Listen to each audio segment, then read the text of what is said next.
Hashem,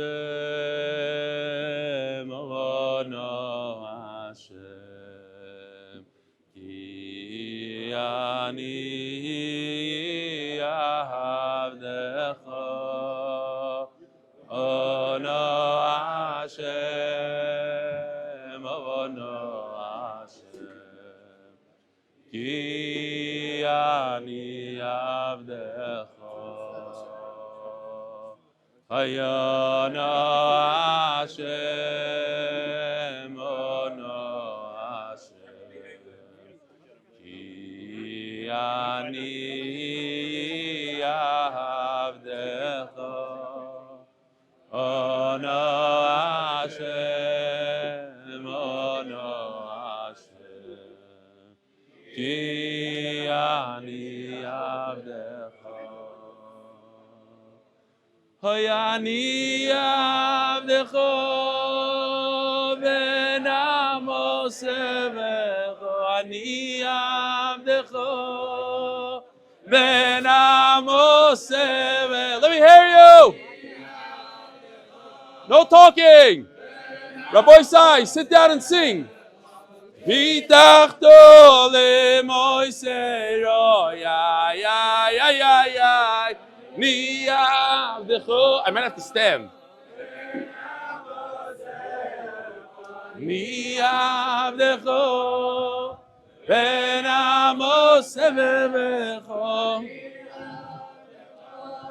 Why is there an empty chair? Over there.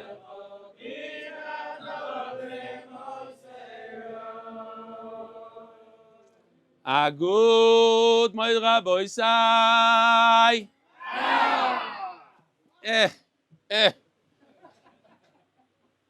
I don't know. Maybe you guys are too far away. I can't hear you. Good Moed. Welcome. Welcome to the first MDY official sukkah. Till now is always in my house. We have to thank Elia from the Hebrew Shir who built the sukkah. And all the people that are involved, Dave Sharfman, who put up all the electronics, Avraham Cohen, Gary.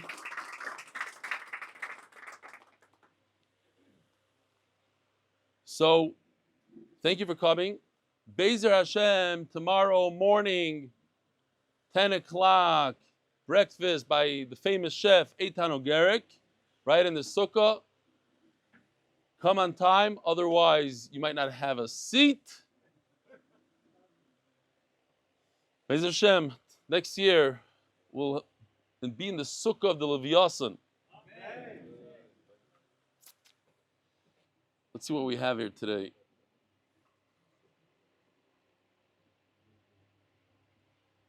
So, I'm going to read an email, Favas Nisht. When you receive this, we are wishing you a good yontif, a good moed, or a good vach. I'm writing this email for two reasons. It's actually an emotional email in a way to express both mine and my father-in-law's akaras atoy for MDY and the accessibility it provides people to connect with Hashem, to be mefarsim a big nace. My wife and I moved to Birmingham, Alabama, 2.5 years ago to pursue building our family. The reason? My wife was born without a uterus in fairly rare condition known as MRKH. At the time we moved, there were only 4 programs for uterus transplants. Across the United States, B'chazdei Hashem, we were accepted to the program in Birmingham. Needless to say, the Jewish infrastructure is not the same as the place we came from. I'm from Toronto and my wife's from Miami Beach.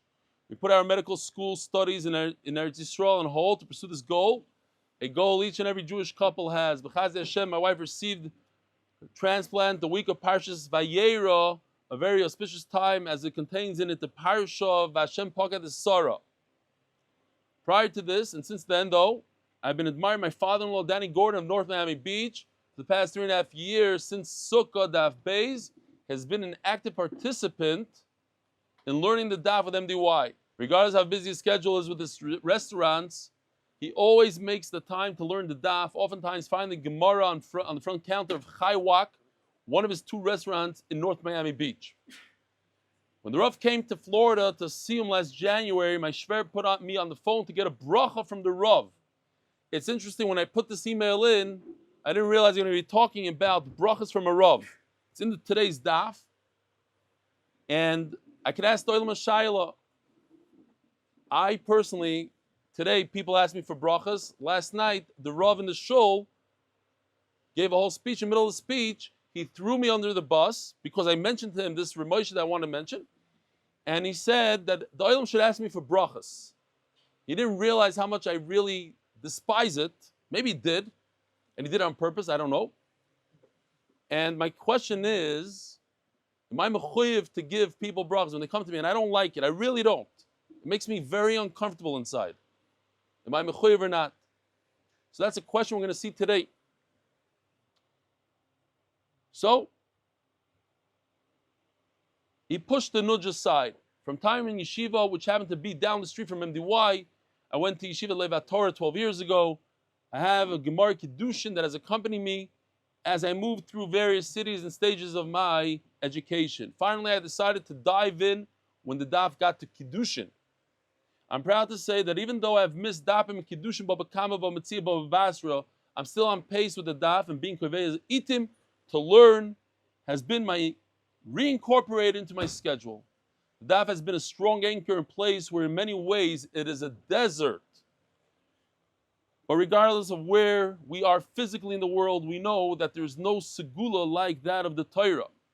The Chazdi Hashem, my wife and I welcomed a baby girl into this world last week on Vav Tishrei. We named her Eliana Emuna to express our Karsa Toiv to the Rebbeinu Shalom for answering our tefillas and as a testament to the Emuna needed and acquired on the road of any and all nisyonis we encounter in life. May we continue to share Besuras Toivois in this year, Tavshin Pei Hey. Thank you, Rebbe, for being a vehicle for us and so many others to connect with Hashem's Torah. May the Eibishter bless you to continue to have the strength to do all that you do. Sincerely, Corey Kamen, Birmingham, Alabama, and Danny Gordon, North Miami Beach. Here he is when I nudged him to start the daf. He asked for a bracha. I said, okay, but what about the daf? So here he is. He should have a lot of nachas from Eliana Emuna. Today's shir, sponsored, the koilel, is none. Masechta for the safe and speedy return of all the hostages. Parnassa B'revach Chaya ben Moshe Chaya Yosef. Parnassa health and strength for Rav Eli. The Lakewood family, Lakewood, New Jersey, because Torah is the best Sgula. Parnassa Shavua, Yosef ben Chaya, Sara for Parnassa B'revach. Parnassa Yoim Reuven Schwartz, thanks for Yom Kippur Aliyah. And 2, Yiskor donation for Chanaleo Bas Meir HaKoyen. All right, we take Yiskor donations. The heart of the mother for zechus for Rav Eli and the whole MDY staff for continue to make Torah so enjoyable for so many. Wow, Binyamin, Shalom Aleichem. Do you see him? Okay. The boys have a Gevaldik daf today. Bunch of Agadata. Guys, ready? Zok Deili Gemara. Now, I have a crazy question for the Olam. It's based on a true story that happened in Europe. There's a guy that was dying on Shabbos, mamish dying, and I'm asking you the question like this. Let's say you have a Makubal, a Rav, who he has an unbelievable track record, 95% track record. Whoever he gives a bracha to was healed, 95% of the time. There's a guy who's dying on Shabbos. Are you allowed to be Mechalel Shabbos to go ask him for a bracha? You know, if you go to the hospital, it's only 70% chance he's going to be healed. You go to this Rav for a bracha, 95%. You're allowed to go to him, be Mechalel Shabbos on Shabbos to get a bracha. What do you say? You say no. Anybody say yes? I'm not going to throw you out of the sukkah if you're wrong. Even if you're a tzduki and apikaris. What do you say, Leiby? What do you say? You have no idea what the question was. Anybody say yes? Anybody say no? Most people say no. Why no? It says pikuach nefesh. What? Yeah, maybe. So you say yes. Kameya. Kameya. He's bringing it right from the Kameya. Okay. Zok the Gemara. We are 5 lines from the top of Kufta Zayin Amud Aleph. So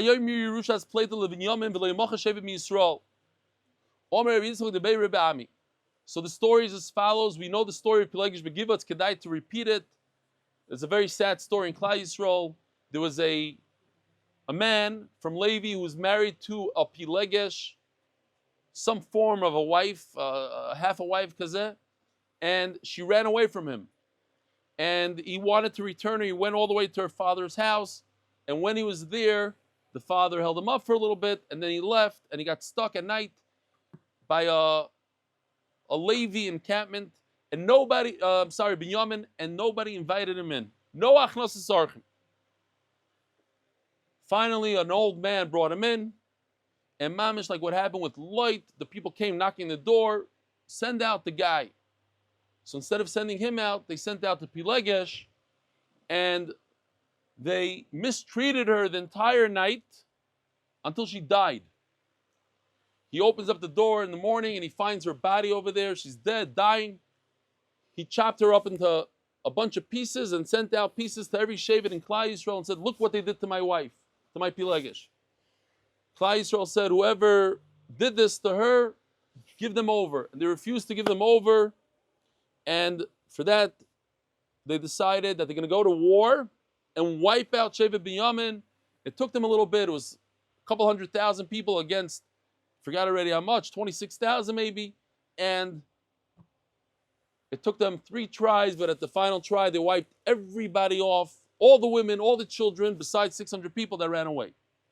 The 600 that ran away, when it was all over, they had nobody to marry. They got them 400 women from a bunch of Yisraels that didn't want to go to war. They wiped those Yisraels out, and then they got another 200. They had enough wives. The problem is that all of Shevet Binyamin is now down to 600 people. So 600 people had tremendous amount of property. And if they married a woman, which obviously they're allowed to, and that woman inherits them, let's say there's no children, that woman is going to inherit a tremendous amount of property, and she might marry somebody from Yisrael out of Shevet Binyamin. And if that happens, the property will move away from Binyamin into another Shevet. So they made a deal, they made a new halacha.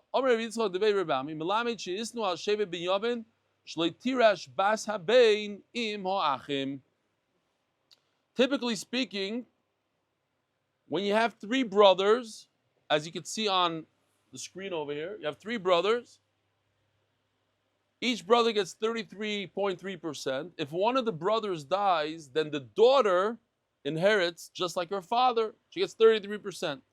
Now they decided, they made a new thing, that the daughter does not inherit anything because she might bring her Yerusha to another Shevet, and therefore if her father dies, she gets 0, and the rest of the brothers that are in the Shevet, they get the rest of the Yerusha. Omar Rabbi Yochanan, here goes the Agadah Torah Boisa. The Gemara is going to say at the end that this is Rashbi, this is Rabbi Shimon Bar Yochai.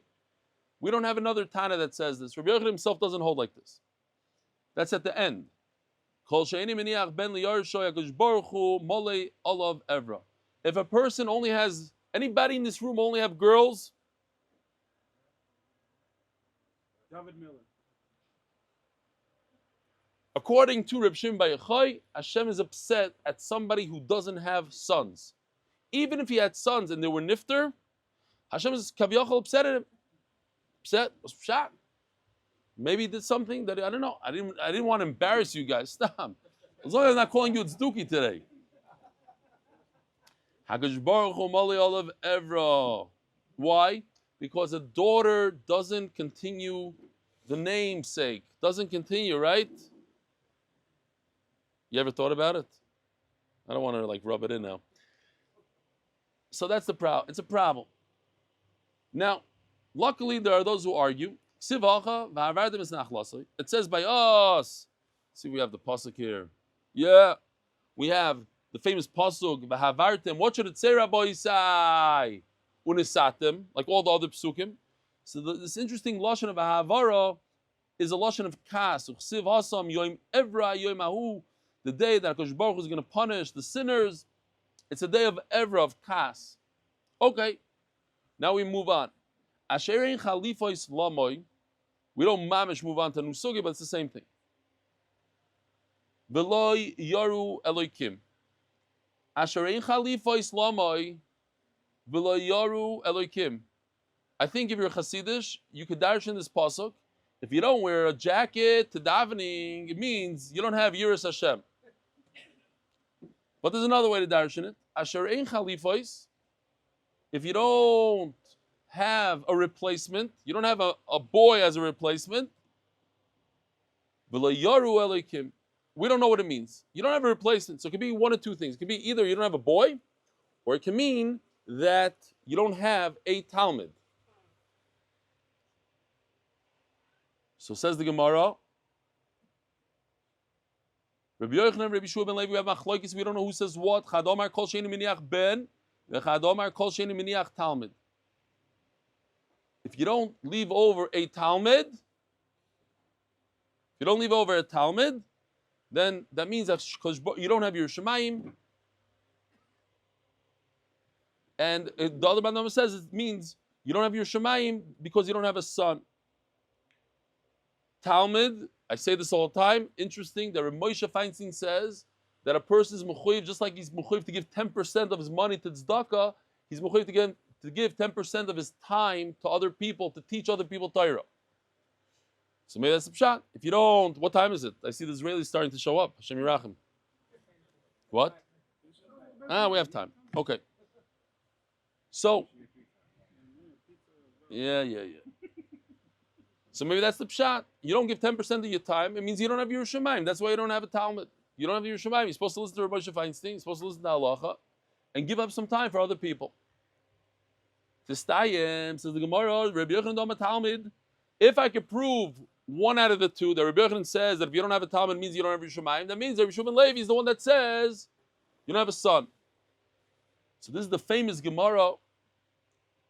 Rabbi Yochanan Dein Garmei Dasira Bir. He would tell, you go to a Shiva house, let's say a Chayal was killed or something, you go to the house and say, you see this tooth or a bone according to some Rishonim with this tooth, this is, he would say about himself, this is my 10th son that I buried. You tell people, look, like the Kloisenberger Rebbe, he buried 11 of his children and a wife.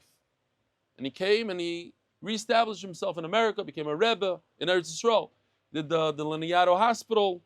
I heard Yaakov Shafner's Baruch's brother told me during Shir, he says, as he was doing the death march, he said, if I survive this, Be'ez Hashem, I'll open up a hospital in Eretz Yisrael. And he used to be mechazik a lot of people when people had Saras.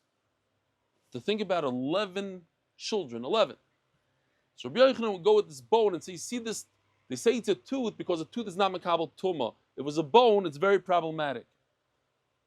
You see this tooth, this is the tooth of my 10th son. Rabbeinu Nisim says a terrible thing, that his 10th son, his baby, fell into a boiling pot of water, and when they found the baby, there's nothing left of him, just that one bone. Which also reminded me of myself.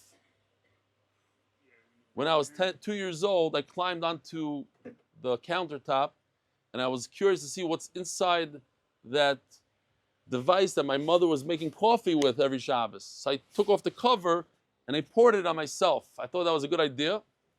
I ended up in the hospital for 2 weeks with my hands tied. Baruch Hashem, I don't have any scars. Maybe mental scars, trauma, I don't know. You never know. So how would Rabbi Yochanan go around and tell people, look at this bone, look at this bone. If somebody doesn't have sons, it's a simon that he's not a good guy, that he has a problem with his Yiras Shemayim, then he wouldn't go and expose himself. He wouldn't go and show off. Oh, I lost 10 sons. That's a terrible thing.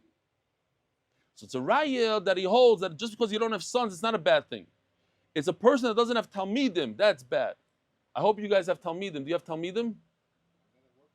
You better start working on that, because the boy thing is, how about you? You have talmidim? You better, because you don't want to be yaitz in this, you don't want a likula alma kind of thing. You want to go with Rabbi Yochanan. Yeah. If you bring somebody to MDY, you ever brought somebody to MDY? That also not after all these years. No. You from all people, you better start quickly. You only have girls. What are you gonna do? You want to go like? Okay. Today, stand outside with a sign. Do something quickly. No, sponsoring your mother is not enough. You gotta bring somebody new. Zok the Gemara. So it's obvious that Rabbi Yochanan holds that the lack of a boy is not a problem in Yerushalayim. It must be it's a lack of talmidim. The Rabbi Yochanan, Omar Talmid, Rabbi Shua ben Levi, Omar Ben. Obviously, 1 + 1 = 2. Even Panovich understands this. If Rabbi Yochanan says this, and he has somebody that argues with him, so obviously Rabbi Shua ben Levi is the one that says if you don't have a son, you don't have Yerushalayim. Says Gemara, how could that be? Rabbi Shua. Rabbi Shua ben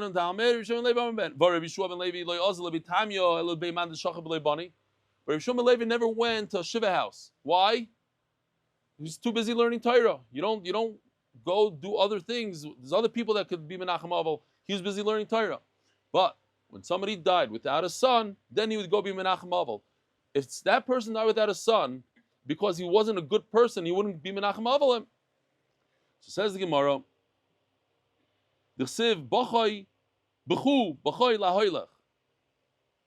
let me show you this pasuk. It's very important to see the pasuk. If you look at this pasuk, you have to see the first words. It says Al tifku lemeis. It's a contradiction. It says don't cry for the dead, and a second later it says b'chu b'choy lahoylach. You should cry. Oh, so the pshat is do not cry for the dead. But if somebody leaves this world without a namesake, without a continuation, for a person like that, you have to cry. Must be the pshat for somebody who dies without a son. So must be the Rabbi Shua ben Levi is the one that says that a person that dies without a Talmud, he doesn't have Yerushalayim. Rabbi Shua ben Levi hu Omar Talmud, Rabbi Yochanan Omar Ben. Now, if Rabbi Shua ben Levi says one thing, then Rabbi Yochanan says the opposite.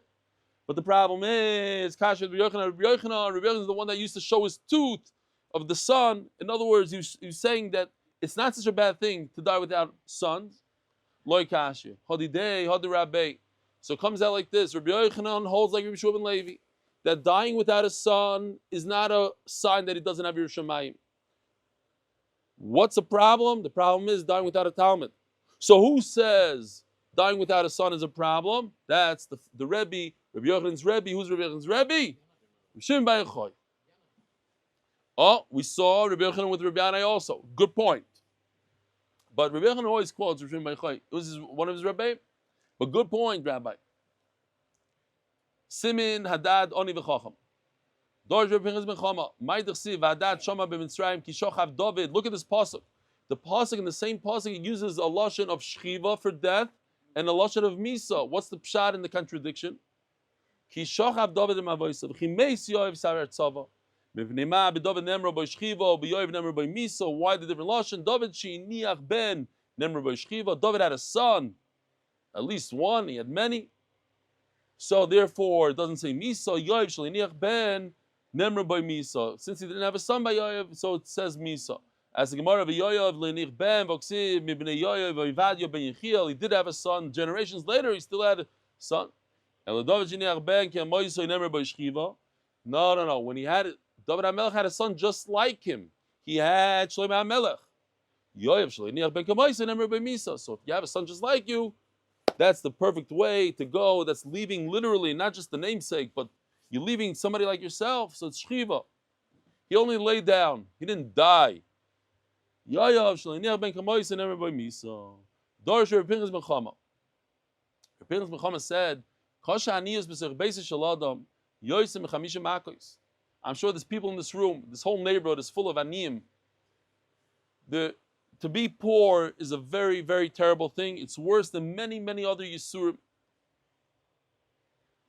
It's worse than 50 makos. 50 makos. How do we know? Shenemar, chonuni atem reyoi, should favor me. Iyov was saying, Ki yad Hashem elika nogobi. Yad is a hand. We know that there's 10 makos, and that was etzba elikim. So that one finger is 10, so 5 fingers is 50. 50 makos. The Khan relayed, his friend said, Chavrei, he said, Hishomar al Tefen 11, Ki al zeh bocharta me'oini. You were chosen with these 50 over being poor. Because being poor is worse than the 50.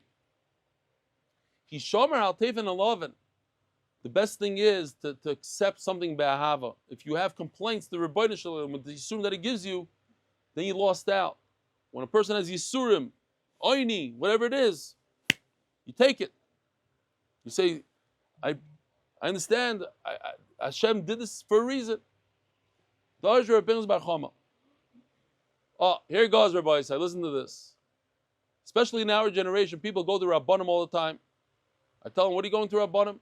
Sit down, open up a Daf Gemara, learn some Torah. So what's this thing going to the Rav? Going to a Rebbe, going to this? Is it where's it brought down? What's the inyan? There's a kid in my sukkah, a 17, 18-year-old, a son of one of my good friends, and he was saying that it's a Maisa Kishuf, a whole thing. So Baruch Hashem, I knew Da Malah Hashiv. I just learned the Gemara. I told him, what do you mean? It's a pasuk. What does it say in the pasuk? If you have a sick person in your house, you should go to a chacham, and the chacham will daven for him. There are those who learn actually that it's two things that it says here. You should go to a chacham, and you yourself yivakish rachamim. Reb Shlomo Zalman Auerbach, zechus B'rach, said in the name of Rabbi Zal Meltzer that it doesn't say you should go to a tzaddik and ask for a bracha. It says you should go to a chacham. He says because sometimes a tzaddik might think that he's such a tzaddik that he's actually helping the chayla, and he forgets that it's the Rebbeinu Shalom. You go to a chacham is smart enough to know it's not him. And when a person knows that it's not him, then he has a greater chance of davening and helping this chayla.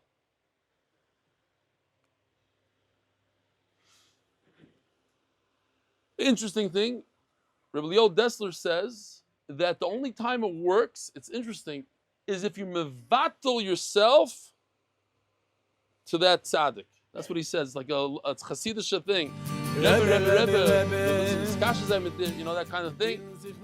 That's why you shouldn't come to ask me brachas unless you mevatel yourself to me. That's one thing. But I have some other reasons too. So there's a Maisa Shahaya in Zlochev, where a guy was dying, and the dying of Zlochev paskined that you're allowed to do Amir Lakum, to write a kvittel to the Belsky Rebbe, and go on Shabbos to the Belsky Rebbe and get a bracha from him, because this is a matzav of Sakonis Nefashis. Reb Shlomo Kluger was furious. He said, we got to fire this dying immediately. He cannot paskin anymore. And his reason is that you could only be Mechal Shabbos for something that's a natural way of healing through doctors and medicine. Anything that's a nace, and I think everybody here was mechavan to this pretty much, anything that's begeder nace and zguli and Kabbalah, it's also to be Mechal Shabbos, and he says it's a very strong lashon. Even if the Rav is as great as Reb Chanina ben Doisa, who's known throughout Shas with his unbelievable miracles, cannot go to him, you can't be Mechal Shabbos for him. Azoy paskinter. But at the end of the story, it's brought down in the back of the Masifta, it says at the end of the story, you're going to love this. The Belsky Rav was so concerned that this dayan would be over, and whoever was over on Chil Shabbos, that he davened extra hard, and Memela the Chayla was healed. And it says that the Belsky Rav was very upset also that they did this. The Belsky Rav said it was awesome for them to do. Okay, now, I got to show you this. This is phenomenal stuff. A lot of people are familiar with this, but I think it's kedai to go over this mamish, almost word for word. Rav Moshe Feinstein, zechus, he says, I want to explain why a lot of people come to Rabbanim like myself, and they ask me for brachas, for all sorts of problems, for shidduchim, for sick people, a whole thing, for children. I do what they want, and I give them brachas, even though I know I'm not worthy, and I don't have enough Torah, and I don't have Maisim Tovim. And I'm sure people that know me are surprised that people ask me for brachas. Now, I don't push people away, he says. I don't tell them to go out to other people. I know other people say, go to other Rabbanim, they're better than me. I don't do that. Now, he says that if somebody asks you to daven for them, every single person is mechuyev to daven for that person, for that choyle. You have a chiyuv to daven for them. So certainly if you're a chacham, so that's that, okay? You mechuyev, da da da da da da. But there's some unbelievable things here. So he says, and I love this line. He says, if I tell people that I'm not a big enough gadol to give brachas, then they're going to say, oh, not only is he a gadol, but he's also an anov. So Mela, I can't say that. And he says, and he takes it, he breaks it down to pieces. He says, but you know, people think I'm a chacham because I wrote a lot of svarim and I'm a rosh yeshiva. He says, but if you think about it, to be a chacham, you have to be a chacham like the times of the Gemara of Rebbitzen Ben Fayga. I'm certainly not on that level. Besides, we're hundreds and hundreds of years after the time of the end of the Gemara. And everybody knows that every generation you're less and less and less. He was talking about chacham of that generation. Yelech chacham is that generation, not this generation. Kitzer, he says, but the people that come and ask him for brachas, I think this is what he's saying all at the end, they're doing the right thing because they're mekayim the Gemara. It says in the Gemara to go to the chacham. And for that reason, because they think that they're doing the right thing, they're doing what Pinchas ben Chama said to do, because in the zechus of their emunah, in the words of Chazal, HaKadosh Baruch Hu is going to accept even my tefillah, Rav Moshe Feinstein's tefillah. And that's why anybody that people think he's a chacham, and that's why they're asking him for brachas, you're mechuyev to daven for them. Now, when you get to me, so I'm passing right now on the spot, that this doesn't apply, obviously, because everybody knows I'm not a chacham, I give a shir.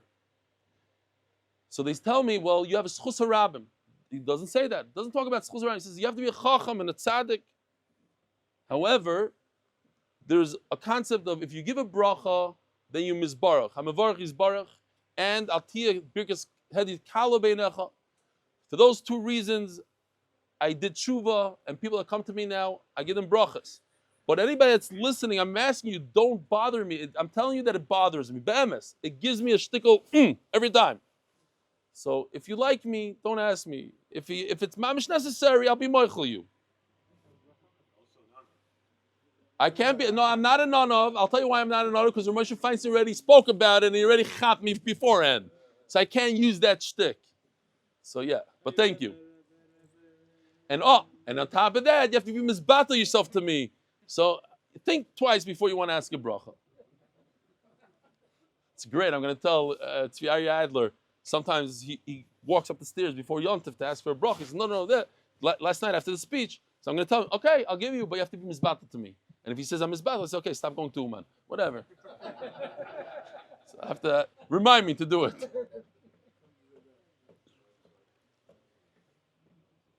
Zog the Gemara.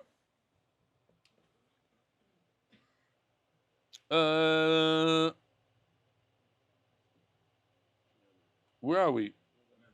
Shenemar. Oh, we're in the middle of a word here. Shenemar. No, we said Dovid Pinchas. Shenemar Chamas Melech Malachei Moves. When Hashem, the king, is upset, he sends the malachim of death. Vishchacham Yichaprena. And it says, Mefurish in the pasuk, you go to the chacham to ask and to daven. And like Rav Moshe Feinstein said, a chacham of that generation, the chacham of Rebbitzen, and he goes in, he says, maybe every generation has their chacham. He says, no. We had a rule that whoever is first, whoever's koidim benachla, first in the nachla, he's before his own descendants. Like a grandfather is before the father of the dead person is before the brothers of the dead person. So Boy Rame Bar Chama has two questions here. Avi Yoav, Vachi Yoav. Here we have a gewaldika Shar there, very, very simple. The guy all the way in the bottom died, and his grandfather is still alive. The guy all the way in the bottom has an uncle. And the question is, who's first for Yerusha, the grandfather or the uncle? Kegon Avraham v'Yishmael, Avraham and his son Yishmael, b'nichsei Esav, in the inheritance of the grandson Esav. Ezimem koydem. Omar Rav etoshma, ha'av koydem l'chol yoytzi yirechai. If Yitzchak would die, which he did, Avraham would inherit him, not Yishmael, right? We said, a father comes, maybe tell them that there's too much noise, that this wall doesn't separate. חבר'ה מאחורי הקיר, אנחנו שומעים אתכם.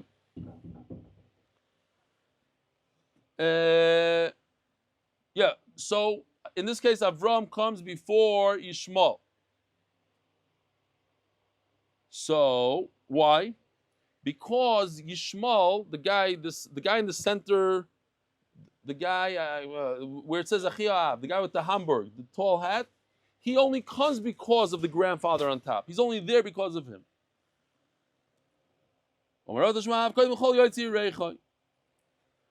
Bar Chama thinking when he asked the question? Daf Amud Beis. He was busy with another question, says the Rashbam. He was busy with another question, and therefore he didn't chap. He was too Torah. Boy Rami Bar Chama, Avio Av V'Ochiv. What happened? Oh, he did? What?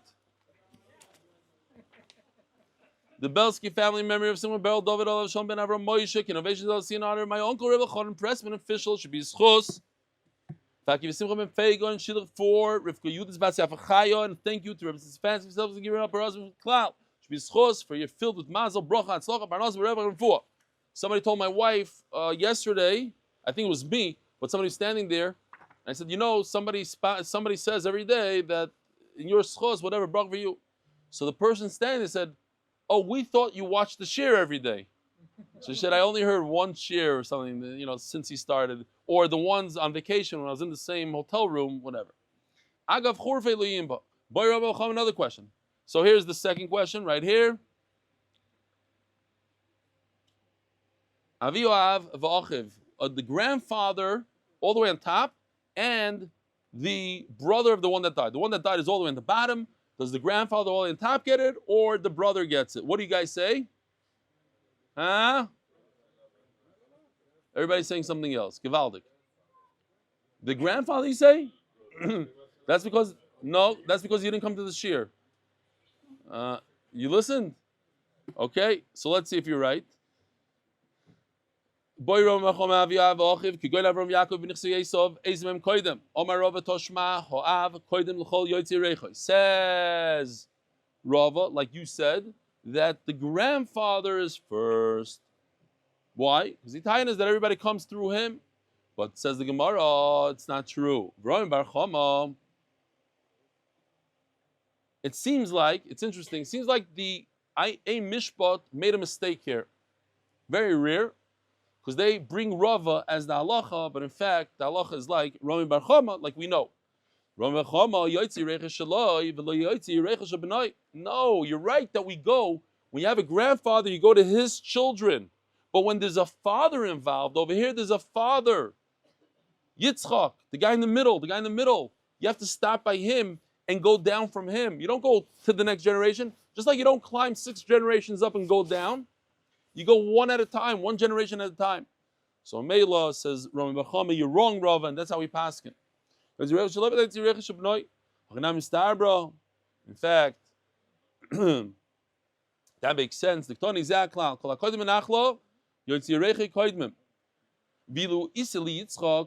Yitzchak was alive, the guy in the center in the green, you see, where it says Aviv, he's laying sideways. If he was alive, Yitzchak koydem, he would get the Yerusha before his own father Avraham Avinu all the way in the top.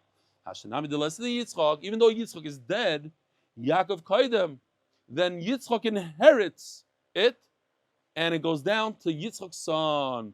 Shma Mino, Rabboisai, have a good Vach, a good Moed, a good Yontif, call whatever you want. Tomorrow morning at 10 o'clock, about 10 minutes after Shachris, right here. Shachris is at 8:30.